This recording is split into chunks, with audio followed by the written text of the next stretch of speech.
இங்க ஒரு பொண்ணு ரொம்ப வெள்ளைய பாக்குறதுக்கே வினோதமா பிறந்திருக்கா. சோ அவள அந்த ஊர்ல இருக்கிறவங்க எப்ப பார்த்தாலும் கிண்டல் பண்ணி விரட்டி அடிச்சிடறாங்க. இதனால அவளை பெற்ற அப்பா அம்மாவே அவளை வெளியில போக விடாம வீட்டுக்குள்ளே அடைச்சு வச்சிருக்காங்க.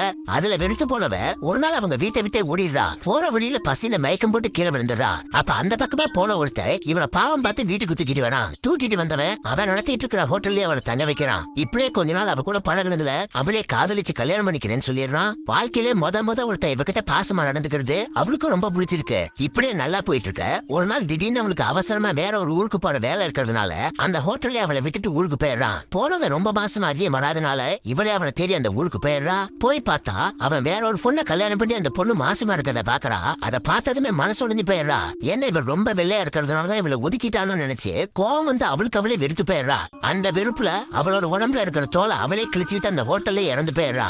இப்படியே ரொம்ப வருஷம் கழிச்சு அந்த ஹோட்டல்ல ரெனோவேட் பண்ணிட்டு திறக்கிறாங்க. அப்ப அந்த புதுசா வேலைக்கு சேர்ந்த ஒரு பொண்ணு ஒரு ரூமுக்குள்ள யாரோ அழுவ சத்தம் கேக்குதுன்னு எட்டி பாக்குறா. எவ்வளவு பார்த்தாலுமே உள்ள யாருக்கானே பார்க்க முடியல. சரின்னு திரும்ப போயிடுறா. அப்ப அந்த ரூமோட கதவு தன்னால திறக்குது. பார்த்தா ரொம்ப வருஷத்துக்கு முன்னாடி இறந்து போன அந்த பொண்ணு தான் இப்ப அந்த ஹோட்டல்ல ஆவிய சுத்திட்டு இருக்கா.